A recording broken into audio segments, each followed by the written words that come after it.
All right. Hello, everyone. Good morning, good evening, good afternoon to you, depending on the time zone that you're joining us from. Today, I am back with a popular demand webinar, the Masterclass to Epic Integration with Smart on FHIR. It's so good to have you all here today. I do see that we still have a couple more joining on our live stream, so we'll wait a couple of minutes and then we can go ahead and get started. All right.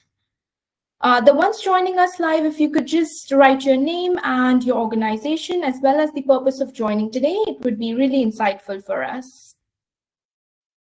Right, folks, let's wait a couple minutes. Let's get settled in. Let's have everyone join in, and then we can begin in a couple of minutes.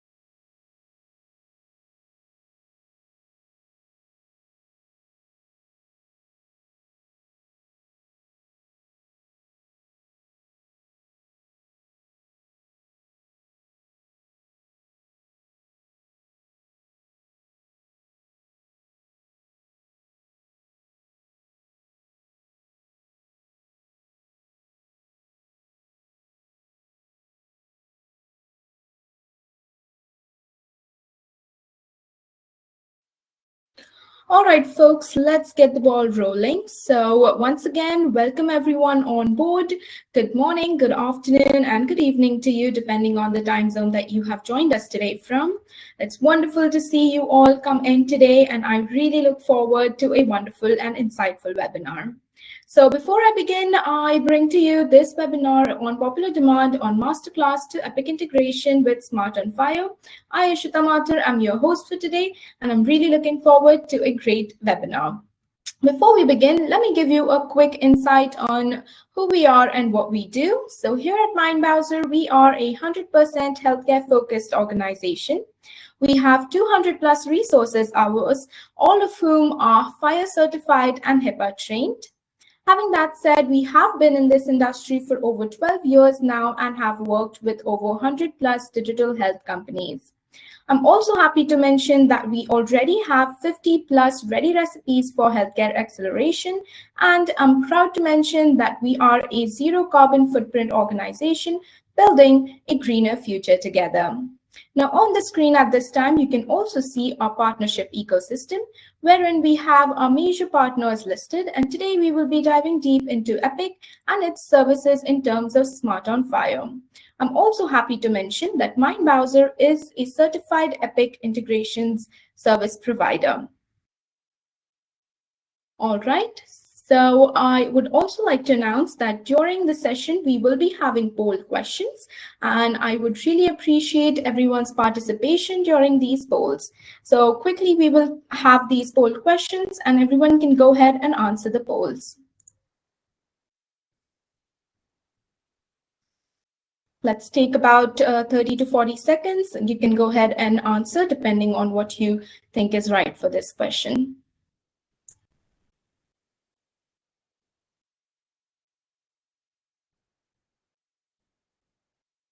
All right, folks, thank you so much for your participation. Throughout the session, we will continuously have poll questions going out. All right, so before we begin, let me introduce our expert speakers for today. Joining us today with us is our technical project manager, Rohit Singh. Rohit, would you like to introduce yourself to the audience, please? Sure, Rishita, thank you. Hello, everyone. My name is Rohit Singh. I'm working as a technical manager here. I have around 10 years of experience in software development and project management. I have delivered and managed various enterprise level projects across various industries, but more recently in the healthcare domain. Recently, I got the chance to manage my team and work for these solutions, popular solutions in the healthcare industry. I got a chance to work on Birth Model, which is a clinical decision support system. I got a chance to work on Doxy.me, which is again a telemedicine software, Mockingbird, which is a medical education management system. Yeah. So it feels wonderful to have you all here. Thank you for joining in. Thank you. Over to Ishita. Great. Thank you so much, Rohit. Joining us today is our FHIR SME, Abhinav Mohite. Abhinav, could you introduce yourself to the audience, please? Sure, Ishita. Thank you. So, hi everyone. This is Abhinav Mohite. I've been working in US healthcare domain as a business analyst and product owner from more than 5 years right now. So most of my projects are around different EHR modules, data interoperability about moving data from HL7 to the FHIR or CCLA to the FHIR, or different FHIR versions from FHIR version FHIR version 3 to FHIR version 4, etc. So apart from that, today we'll be going to see how we are going to integrate your third-party application with the Epic EHR or any other EHRs. What kind of details do you need to connect with EHR with respect to your application's use case? So happy to help you all to understand the overall process, and thank you. Wonderful. Thank you so much, Abhinav. And joining us today is our healthcare domain expert, Shivani Jain. Shivani, could you please introduce yourself to the audience? Sure, Ishita, thank you. Hello, everyone. I'm Shivani Jain. I am working as a healthcare domain expert in Mind Browser. I have total 13 years of experience into healthcare industry, where I have worked into multiple hospitals and healthcare setups. I have got chance to work in clinical services and in hospital quality control. I also have worked for AnyBridge accreditation, which is applicable for Indian healthcare system. Here at Mind Browser, I conduct online and offline training programs for our team members, like for our developers, project managers, marketing managers, and also for CXOs. We have set up here at Mind Browser, we have set up Mind Browser Healthcare Learning Center. This center, basically, we have set up with our expertise into US healthcare domain, and that's why we are primarily focused on US healthcare market currently. We provide a wide range of healthcare courses to our team members, like basic healthcare courses and also HIPAA, FHIR, HL7, and other advanced courses also. And for that, we have experienced team instructors. We have designed our module in a very customized way so that we can cater our clients' unique demand. And also we keep on adding current healthcare market trends to our existing modules. If anyone wants to have a look on our website, you can visit training.mindbrowser.com, which is given below here. Yeah, so let's move to today's webinar. In today's webinar, we will talk about what is Smart on FHIR, what are the different type of applications of Smart on FHIR, and what are the different type of modes or the launches. Also, we will talk about real-world examples by giving the demonstration. We will take you to the journey to Epic Showroom app record, where we will giving the demonstration like how you can register your application on Epic platform. We will discuss real world case studies, EHR integration and Epic integration case studies with you. And throughout the webinar, if anyone has any question, any doubt, you can drop your questions in the QA box. And at the end of the session, we will take your questions one by one. Yeah, so let's move to what is Smart on FHIR. Since you all are aware what is smart and what is FHIR, so I'll try to explain these definitions smart, FHIR, and OAuth in a very simple language. What is smart? Smart, as you all are aware, smart stands for substitutable medical application and reusable technology. So it's a kind of framework which enables a third-party application to interact and integrate with EHR system. FHIR, fast healthcare interoperability resources. It's a standard which helps in data exchange and communication, since it makes the language universal, so it helps to enhance the interoperability between the healthcare application and the EHR system. And OAuth, it ensures secure authentication and authorization to access patients' data and clinical data. So if I combine the power of all FHIR, Smart, and OAuth, I can say that Smart on FHIR is a framework which enables a third-party application or a healthcare application to access and interact with EHR system using the FHIR standards. Now, what are the different type of launches like standalone launch, EHR launch, and backend launch? I would like to call our subject matter expert, Abhinav Mohite, who will delve deep into the knowledge. So Abhinav, it's over to you now. Thank you. Sure, thank you, Shivani. So today we are going to see what are the different types where we can use to launch your application in any EHR. So there are three different types of launches you can say they are present currently. So first is the standalone launch. So what is standalone launch is your application launch outside the EHR. So it's ideal for, a consumer facing application or a situation where the app operates independently out of the clinical workflow.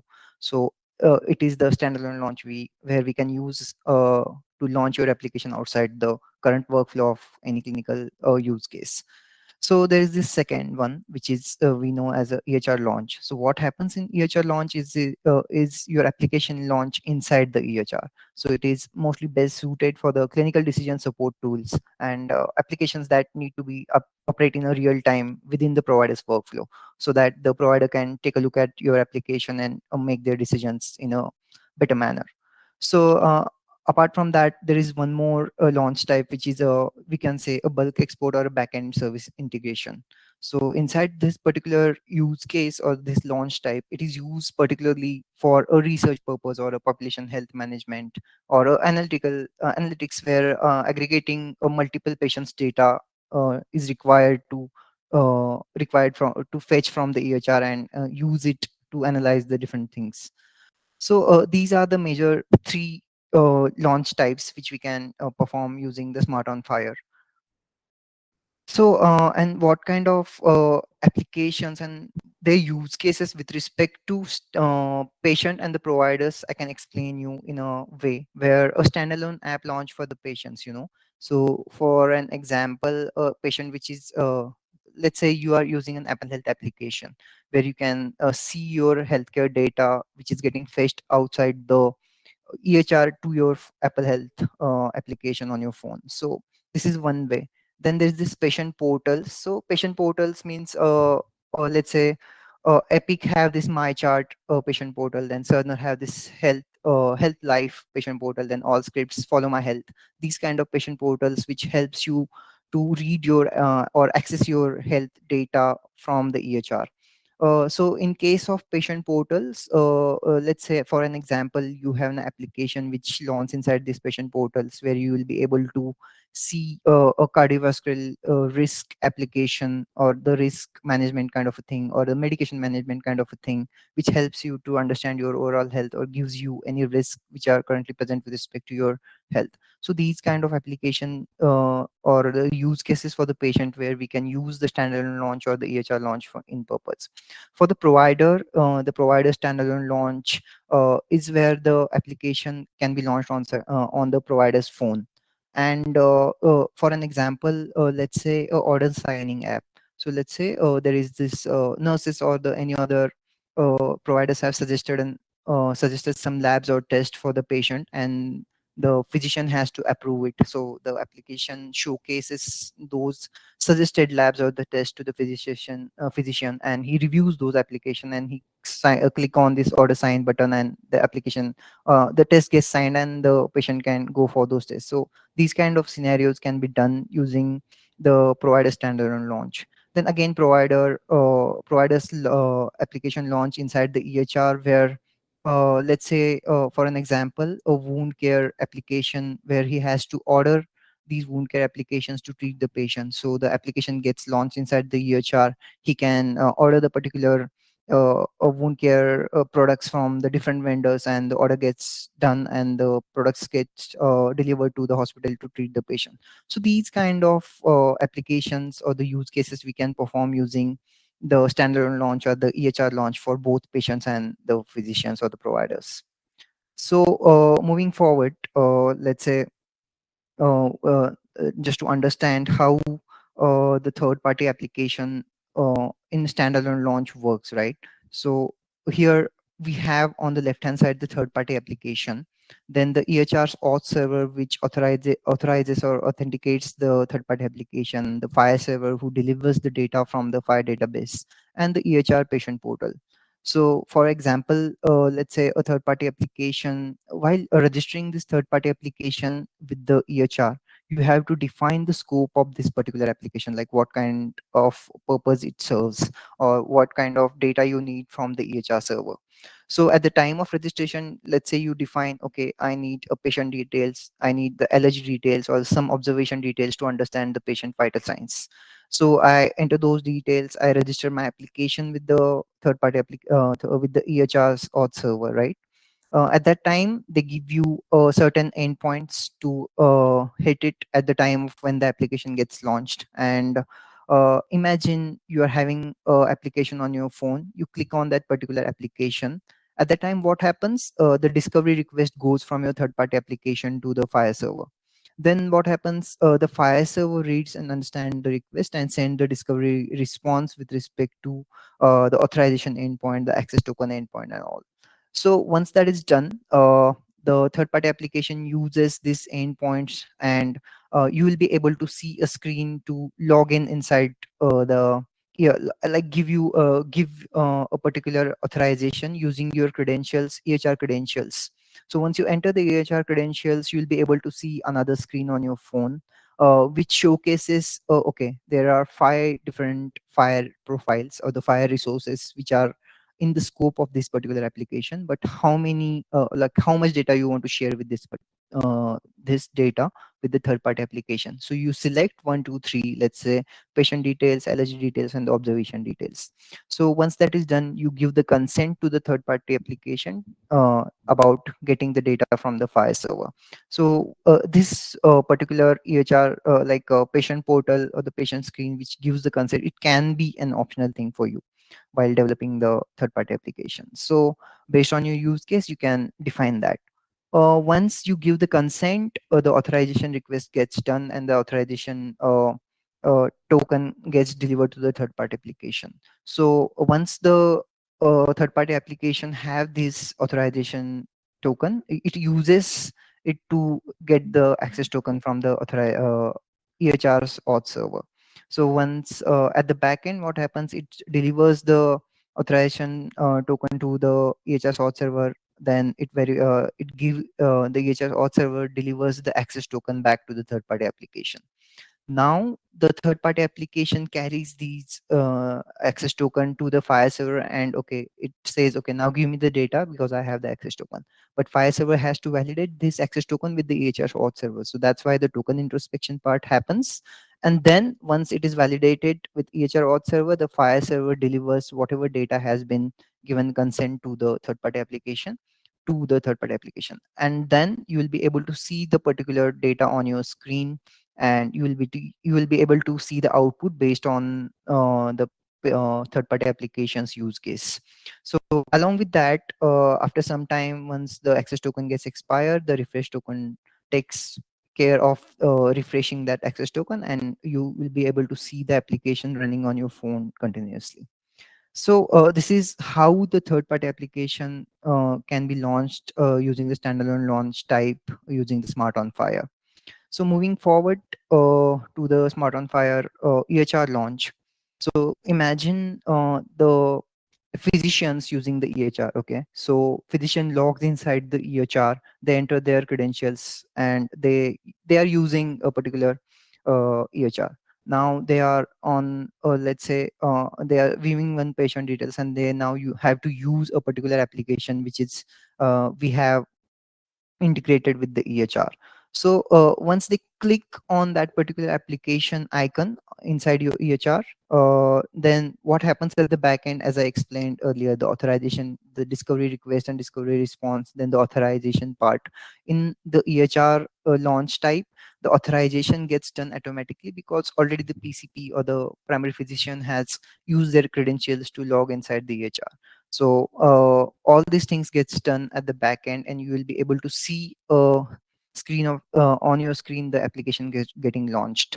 And once that is done, the physician uses the application to get the particular output which is expected out of that application, and they will be able to make a better decision whatever data they have in front of them. So this is how the EHR launch works inside the like third party application can be launched inside the EHR.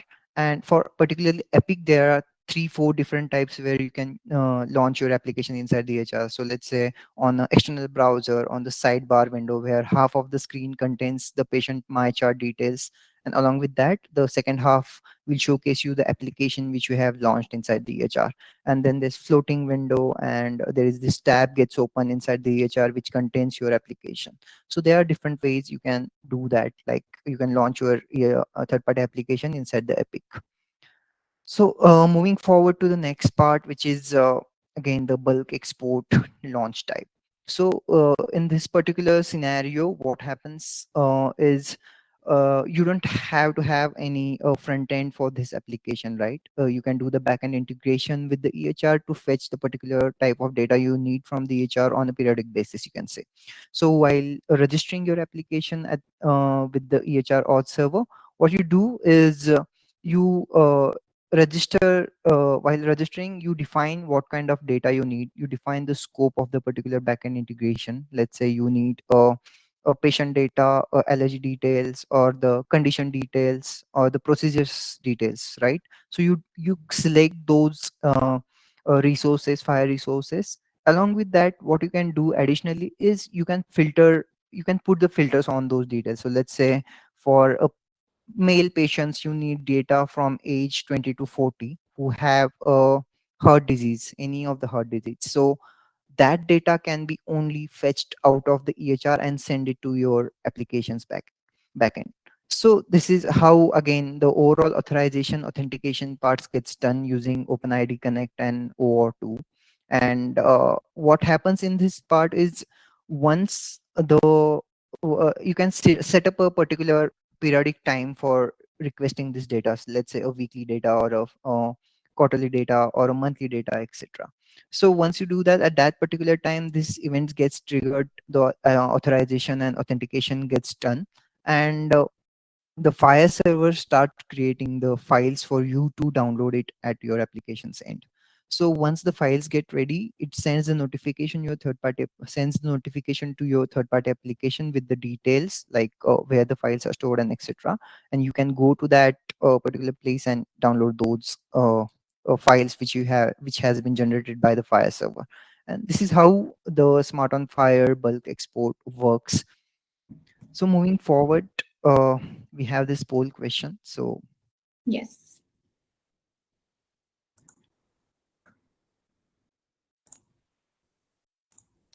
So you should see the poll question on your screens at this moment. So let's take a couple of seconds, go ahead and answer the poll question, and then we can move forward.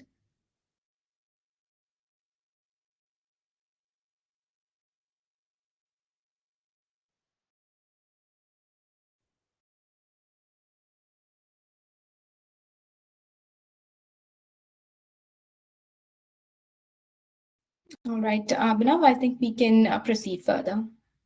okay, thanks, Ishita.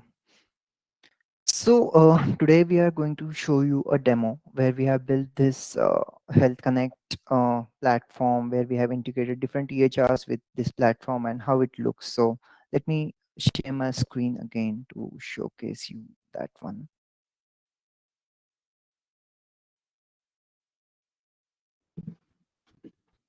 Okay. I hope you're able to see my screen, right? This is the Health Connect platform which we have built here in the Mind browser. And you can see, right, there are different EHRs we have currently integrated, like EHRs sandboxes we have integrated with this application.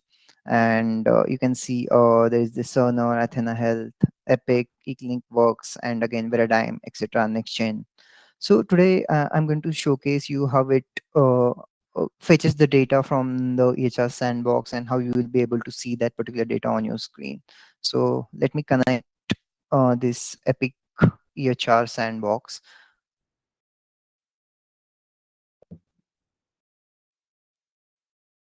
So imagine as I'm a primary care physician who enters his credentials over here, and once I click on the login button, what happens is all the authentication and authorization parts gets done at the back end, like I explained you about discovery, then authorization, and the access token getting generated, and getting the token introspection done, and then you will be able to see the data on your screen. So this has happened at the back end now, and you will be able to see the details on your screen. So let's say I select this particular patient over here. So what we are doing over here is we are fetching different data from this particular patient, right? And we are able to see this patient demographic details, their insurance details, then their observation details with respect to their vital signs. if you can scroll down a little bit, then you'll be able to see what kind of medications which has been prescribed to this patient, whether they are active or not, then what kind of conditions this particular patient has been diagnosed with in the past, or the currently he has any active conditions, then what kind of procedures which is current in the history where he has been performed on this particular patient, then what kind of allergies the patient has. I believe currently there is no data with respect to allergies for this patient. Then different observations, then what kind of immunization has been done in the past, then different diagnostic reports, what kind of appointments he has been scheduled in future, then different clinical documents, and if there is any care plan which has been given to the particular patient. So this is how you will be able to see the details on your third party application once you integrate it with your EHR. uh, so apart from that, I would like to showcase you one of the applications, a small application which we have done. Let me know if you are able to see my screen where it showcases you a AI medical summary application. If not, let me reshare my screen over here.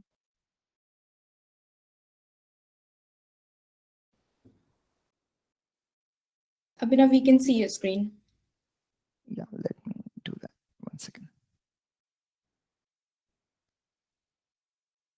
Okay. So imagine as a practitioner, I logs inside this application, right? And I select one of the patients from my list. And let's say there is a new patient comes inside the hospital from a referral point of view, and I don't have any history with respect to that patient. I don't know, I have to go through different documents, CCDA documents, to understand the patient's history, right? So it takes a lot of time. So what we have done, we have created this AI summary medical application which goes through the patient's previous details, which we are currently fetching from the EHR, and it's generate. Once I click on this generate button, the AI will start generating the patient summary for this particular patient. So while this particular patient's AI summary is getting generated, we will see what kind of data we are fetching from the EHR to understand the patient's medical history.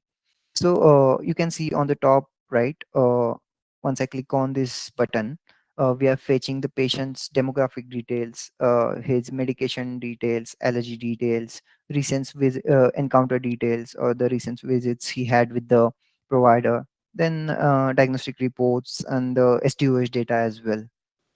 So while generating this AI summary for the patient, you can see what kind of context it is taking from the EHR's data which we have fetched, like conditions that particular patient has been previously diagnosed with, or the active conditions.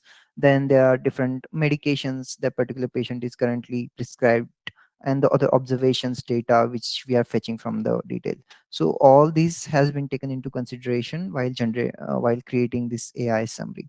So this is how the EHR launch or any standalone launch can be done with the by using the Smart on FHIR or different launch types, and this is how it works. So going forward, I believe now I can ask Rohit to introduce how we can integrate with Epic EHR and what are the steps to do that. So over to you, Rohit. Thank you. Sure, Abhinav. Thank you. Allow me to present my screen.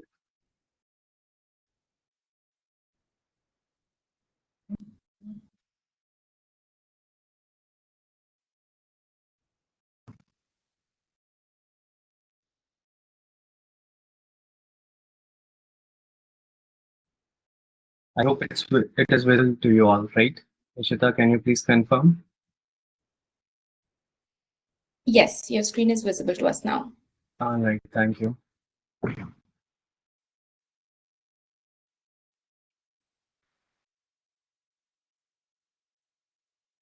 Okay, so today I will be covering more about, the app onboarding journey. I will talk a bit about each step um, in the whole process of creating an app record on Epic. After the discussion, we will, quickly see the demo, how we can actually create it, how can we configure it, and then can actually start the development process. So in case you have an idea and you want to create an application which can interact with Epic, exchange data with them, and accordingly, provide a solution solution to any clinician or any provider, so the first step is to register yourself on Epic if you want to go with the Epic EHR system. So registration is the first step. Once you are registered on the portal, you need to, create an app record. So you must understand what kind of solution you are providing to the users. If it is a user-facing, provider-facing application, or it is going to be a patient-facing application, or it is going to be a application which somehow interacts with the Epic in the background. So as Abhinav said, there are use cases where we need to bulk import the data from the EHR and then provide some kind of solution to the end user. So first of all, we need to figure out what kind of solutions we fall into. So you start creating an application record. While you are creating a record, you will be given an option to choose the context. So by context, it simply asks you whether it is a provider-facing application, or it is a patient-facing application, or it is going to be a backend system. So you must choose this. After choosing the context, you will be asked to choose the resources or the scope that your application will actually use. So in case of patient, you have to pick the number of various FHIR resources which your use case actually will implement in the solution. If it is a provider-facing application, then there will be a different set of FHIR resources which you can choose from, and according to your business use case, you can configure it in your app record. Once the application is ready, it is created, you can actually start the development process in Sandbox environment. So during the development, Epic gives you a Sandbox environment. This is like a playground environment where you can use the FHIR resources, you can play with Sandbox patients, you can fetch their information, and you can use various FHIR resources for this Sandbox patient. In case if that Sandbox patient does not have any data specific to your use case, you can definitely reach out to them. You can avail vendor services going forward, and can customize the patient according to your use case, that their medical data. In order to you simply fetch it, since you are building it for a third-party applications, you'll be fetching that data and using that data in order to show something, or in order to provide any solution that you are building out. Once the application development is done, you test it on the Sandbox environment. If you think your application is ready for for the deployment purpose, or if it is ready for public usage, you have to submit your application for production use. So this is again the step on the Epic that we need to do. You need to submit your application for the production usage. It will be reviewed by their support persons, Epic support persons. Once the approval is done, your application is good to be used by any Epic client which is live. So yeah, this is the whole onboarding journey we have. I can demonstrate you also how we can create an app record on Epic and how you can get started with it. Okay, as I said, first step is to register yourself. So we have this sign up page. This portal is FHIR.epic.com. You can register yourself here. In order to register yourself, you need to provide your basic information. You need to provide the business information, and like in a minute, you can get yourself account on Epic. Once account is ready, you can simply log in. This is Epic UserWeb. Since we are we will be creating initially app record in the Sandbox environment, you need to go with the Epic UserWeb. So this is their playground where you can create an app record and can do the development. So I will log in here. I already have credentials that I can log in. So once you are logged in, you will be presented with this screen. And here on the top, we get various information about the FHIR API specifications. You get all the documentation for the resources, specifications of the APIs, and primarily you will receive this build app page. So here, this page will actually list all the application records that you have created for your application or for your third-party application. So yeah, initially the screen would be empty. You can start creating your application. Okay, so I will click here. Yeah, so you will be redirected to this page once you click on the create an app.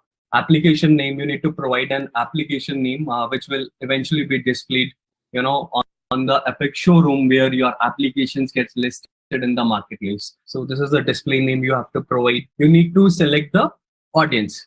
As I said, in my earlier slide, that you need to pick the context. If you are making a patient-facing application, you need to select patient as an audience, otherwise clinicians or administrative users. Or if it is a complete backend system where you don't have any user to authenticate, then backend to backend, I mean third-party backend and the FHIR Epic FHIR server can actually interact and exchange this information of the patients also. So in that case, you have to select the backend system.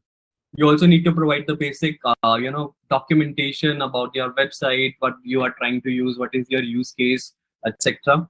Along with that, you need to select the APIs. So APIs here will be standard FHIR resources. You will be provided a set. If you choose a patient-facing application, you will be provided a different set of FHIR resources that you can use. If it is a clinician-facing application, then accordingly, you will get different resources. If it is a backend system, then obviously there will be resources which are related to bulk importing or bulk exporting the data, or even like you can create and search medical data using these resources. Based on your application context, you need to provide JWK set URLs. This is a little bit technical thing, like when we interact with data. When two systems interact with data, you need to provide some kind of authentication. So JWK set URL is like this is self-hosted URL where you can keep your public keys and private keys, which Epic authentication server will actually authenticate your request, API request or FHIR API request before it exchanges the data with you. So you need to configure all these things. For the sake of demonstration, I have already created applications with 3 contexts. I will just open them quickly. Yeah, so we can start with the simplest one, patient medical application.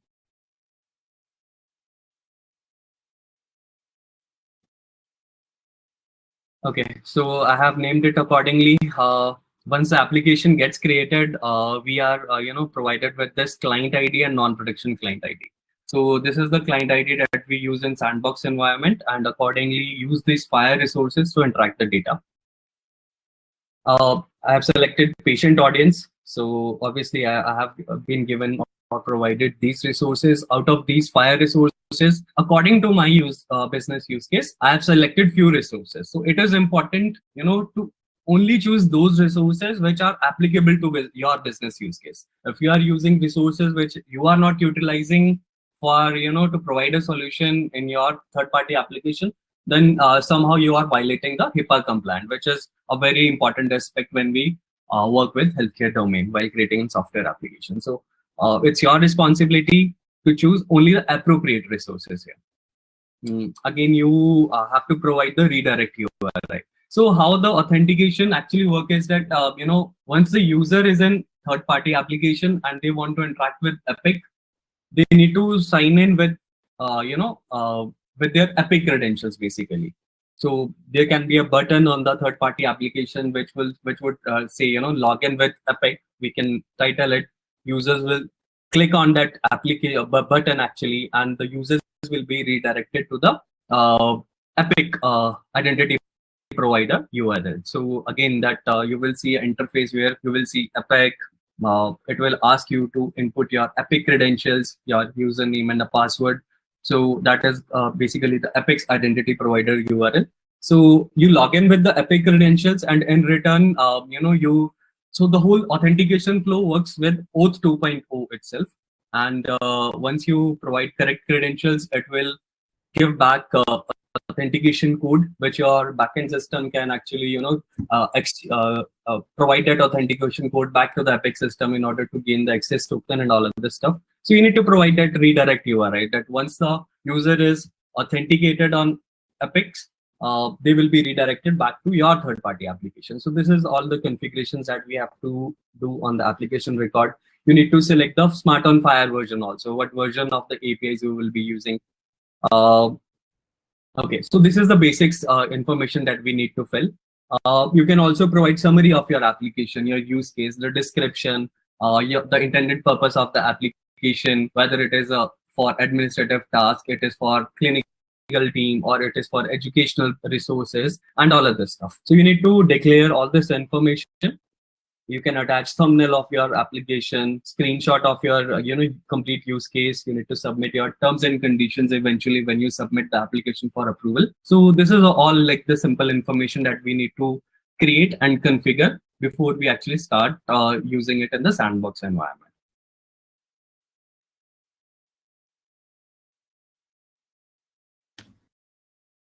Okay, so like similar to the patient medical application, the clinician facing application is also the same.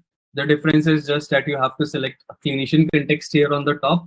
Accordingly, you will be provided a different set of resources. You pick it and configure your application in a similar way. The only difference that we have in this is like when we want to create an app record, which will actually exchange information from the backend side. So it is kind of, you can say system to system interaction, and there is no user on the front end side that can authenticate the request. So in this whole case, what we can use, we can leverage this, a context where we as a system can create a request to authorization server. It will authenticate based on client credentials, the client ID and non-production client IDs, and the Sandbox signing key. So based on these secret keys and client credentials, you can authenticate your system and can help your system use these FHIR resources. So once your application is authenticated, you can use these many resources in order to exchange the data between your system and the Epic system. So this is the only difference that we have in this. Also, like as I said, once the development is ready, you need to submit the application for production usage. So for that, you need to provide all this summary and eventually click on the button like submit for production, which I have already done in this application. That is why I'm not seeing it. But in other applications, you can see that button, submit the application for production usage. Usually they take around 2-3 days to review your application. They will go through your website, terms and conditions, your use case, and then they will give a go ahead. And once the application is approved, you will see this kind of status, production ready. Once this application is production ready, after this only you can deploy your application with the live Epic customer. If it is in the Sandbox mode, you cannot use your application with live customers. So this is the last step that we have, as I informed you in my slide. Okay, going back to the presentation.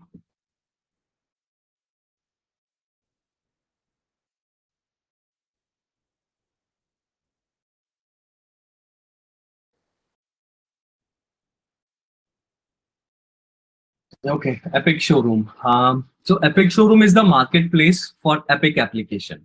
So this is a place where you can see the list of the products created by various businesses and those various products and tools that can be integrated with hospitals, Epic's ecosystem, and can eventually provide some valuable solution to the problems that usually the hospitals and the clinician face in their day-to-day life or in the whole medical domain. So the condition to have your application listed on the Epic Showroom is that you should be live with one Epic customer. This is the bare minimum requirement before you actually can apply on this Epic Showroom listing. So you have one live customer, you can request that you want to get listed on this Epic Showroom marketplace. They will review your application, and if it fulfills all the criteria, then your application can be listed on this marketplace, which we call it Epic Showroom. Now, there are various advantages to have your application on this Epic Showroom. First of all, easy access. Any Epic customer or client who is looking for a solution, they can simply go to this website, try to find the solution, and if they get to see your application on this page, obviously they can simply contact you. They can go through your application, what it does, how it is solving the problem, and if it fits their needs, they will actually contact you, and you can have your first or second potential customer for your application. So easy access is the main benefit that we get. Second thing is trust and credibility. since this application will be verified and it will be, checked whether, all the security standards, HIPAA compliance are met before they actually approve your application on this Epic Showroom. So they do all the checks. If your application is listed here, it will bring trust, and they will find your application more credible. All the Epic customers or hospitals, you can say. So it boosts their confidence. They can simply engage with you and get themselves onboarded with your product. Better engagement. So if application is here, they can obviously go through your use case, what your application can solve for, for their business or for their day-to-day operations in a clinical ecosystem. So they can definitely reach you out using application links, your website, contact number that you provide on the Epic Showroom. There are other benefits also. Competitive edge. Consider if there is an application which is not listed here and your application is listed here, and both are actually resolving the same problem. Obviously, Epic customers will reach out to you because your application is already reviewed by them. You have one if customer, which is a bare minimum requirement to have your application on Showroom. So it gives you a competitive edge also. Going forward, if you list your application here. Higher adoption also. So this is again the byproduct of having application on your Showroom. So you get higher adoption rate considering it is credible. You get the competitive edge and all of this stuff. Okay, I'll show you how Epic Showroom looks like. I'll switch to Epic Showroom here that I've already opened for you. So this is how it looks. Products and services. You navigate to the product and services.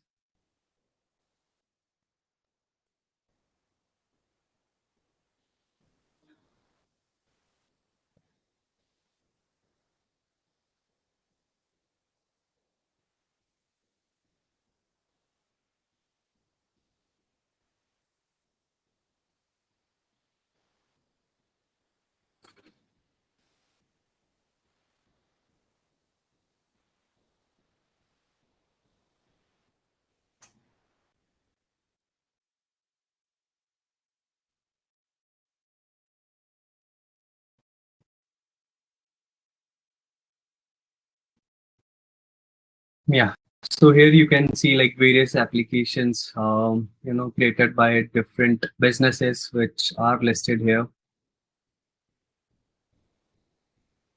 Yeah.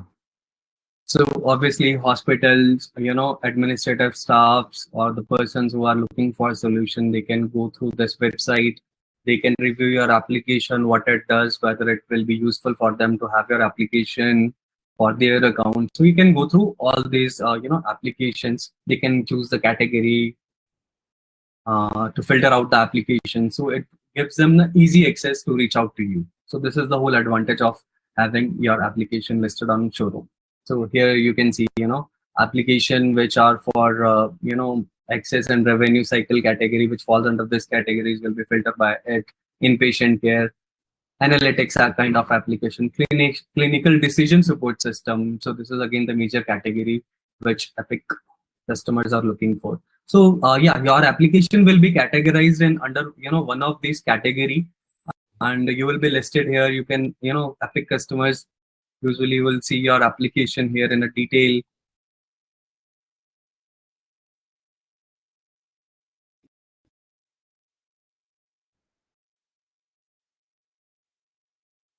Yeah, and they can go through all the documentation and see how, what is your use case, how you are solving the problem, and obviously they will reach out to you. Yeah, going back to slides. I think I have a few more to cover.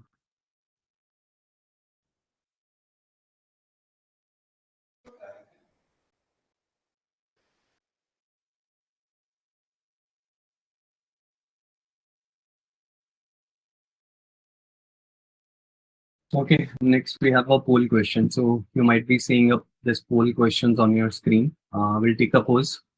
You can review this question and answer. All right, you'll be seeing the question on your screens at this moment. So go ahead and answer. If you have any questions related to the poll questions, you can drop them in our Q&A, and during the end of the session, we will make sure we answer them. Yeah, moving ahead.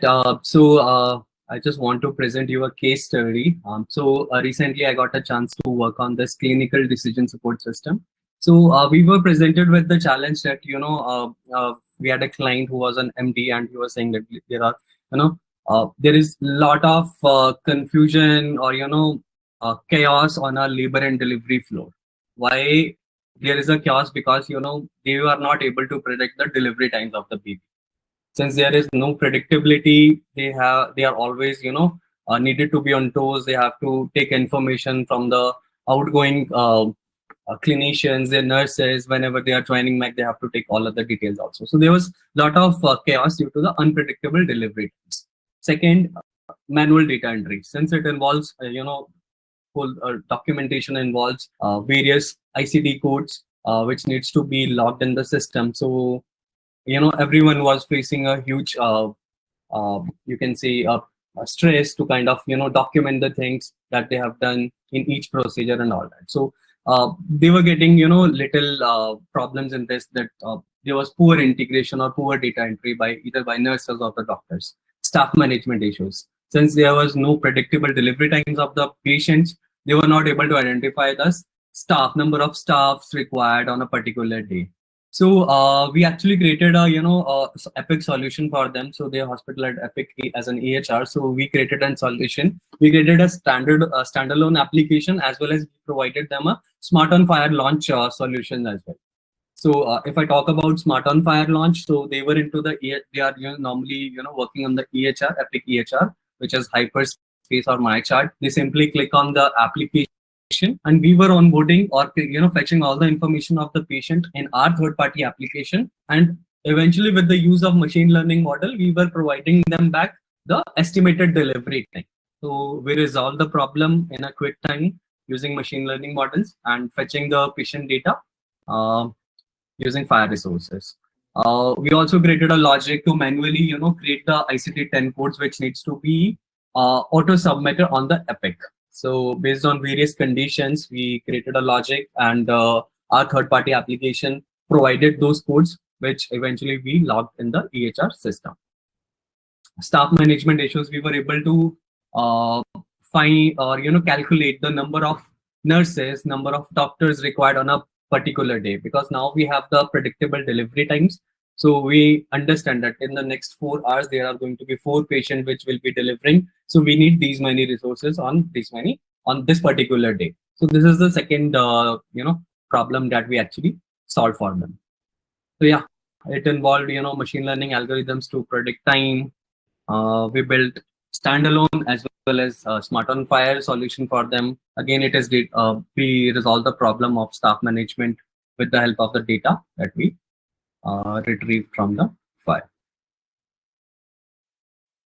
Again, we have one question which might be appearing on your screens. Yes. All right, at this moment, you will see a question on your screen. So let's keep this an engaging and interactive session. Go ahead and answer the poll question that is visible on your screens. And then we will also begin the question and answer session now. So if you have any questions regarding the session, if you have any doubts, any concerns, go ahead and drop them in the QA session, and we will make sure we answer it. Due to time constraints, if we are not able to answer your question, be sure that we will reach out to you through email and respond to your question respectfully.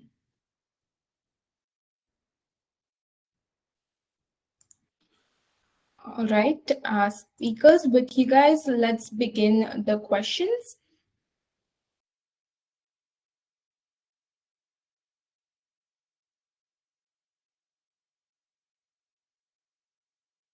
So as I can already see, we do have some questions that we already have. We shall begin with those. And if you guys have any other questions, go ahead and drop your questions in the QA session and we will answer them. All right, so to begin with, we have a question over here that says, what challenges do companies face when integrating Smart on FHIR with Epic?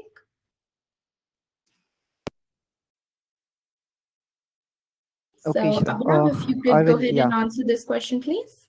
Yes, Ishita.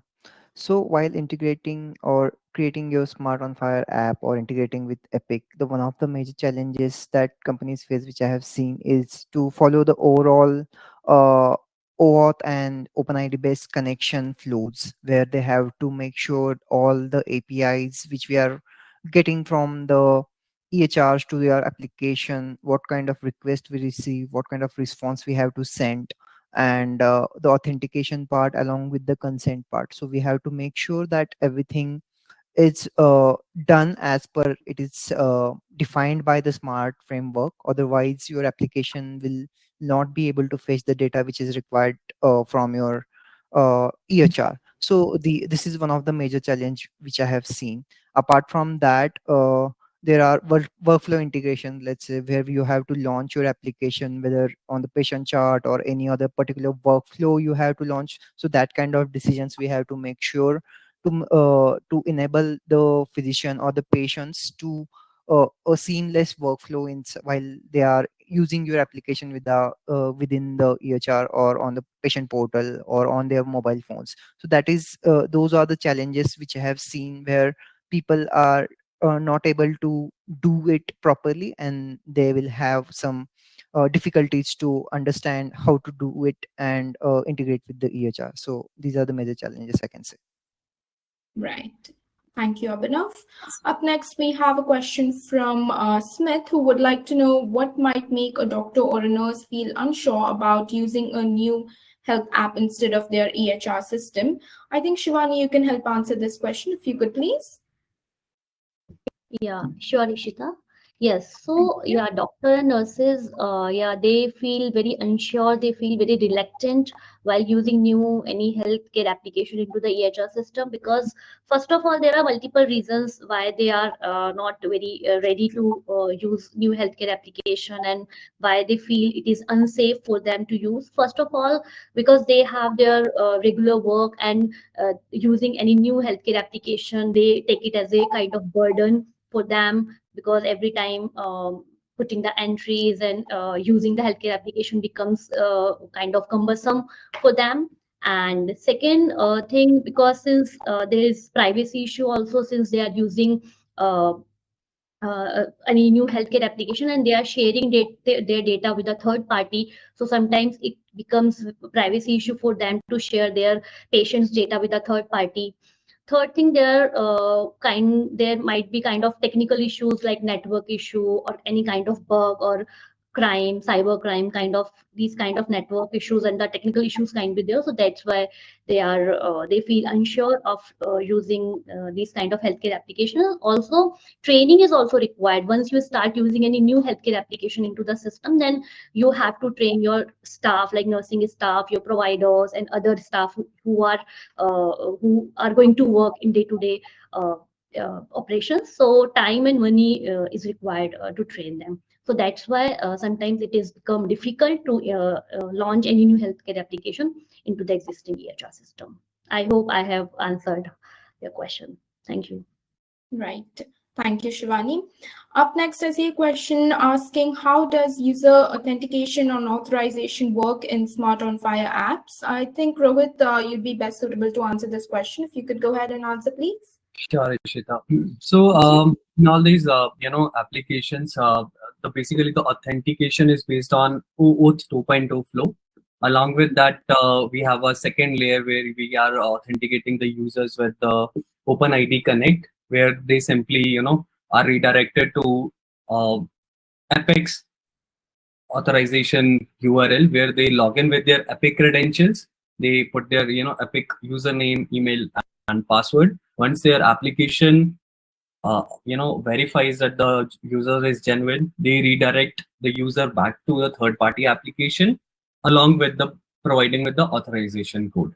So once the third party application has the authorization code, they can simply you simply fetch the access token, which eventually is sent in all the FHIR resources in the header, basically. So this is how the whole authentication works. In case of Smart on Fire application, where embedded applications where application is launched from the EHR system, in that case, the authentication is already there because application is being launched from the EHR itself. So we already have the token.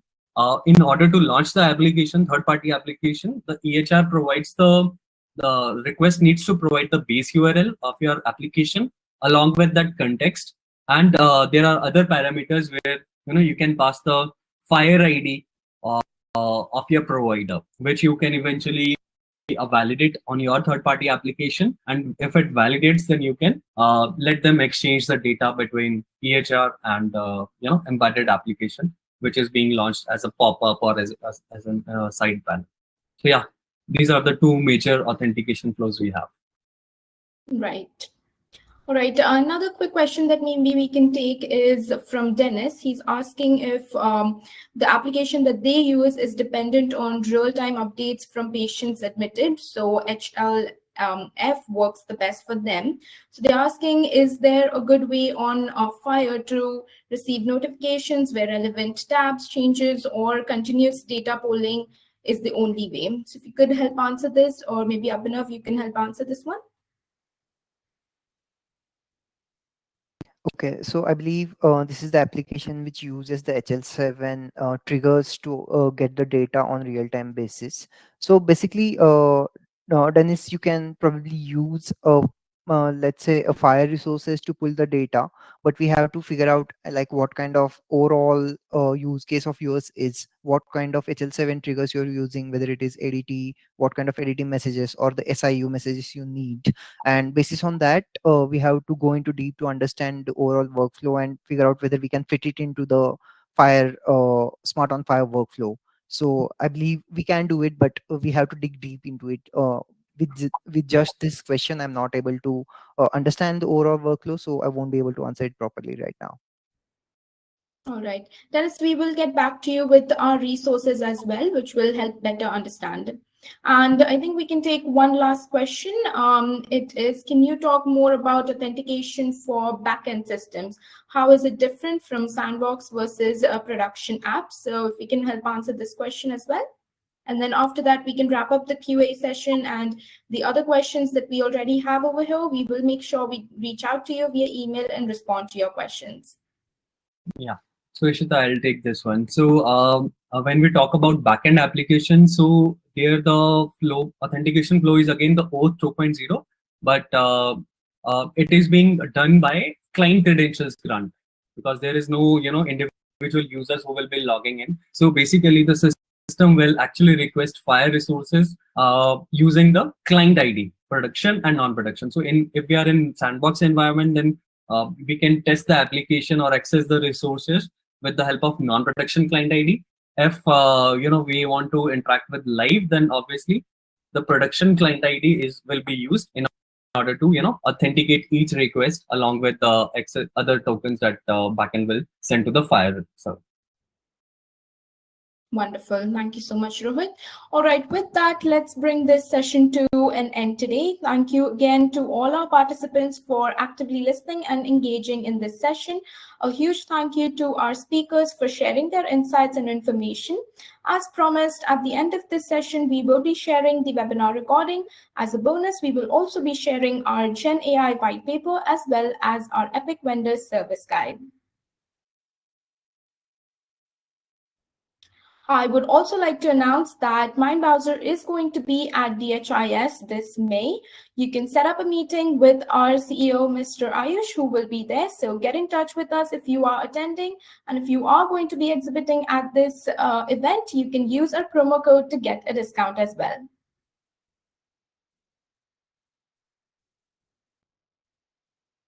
All right, folks, thank you so much for joining in today. I will keep you updated in terms of the next series of our webinar. And as promised, the assets of this webinar will be shared with you respectfully. Thank you so much to our speakers as well as our attendees for joining in today. Thanks, everyone. Thanks, everyone. Yeah, thank you, everyone.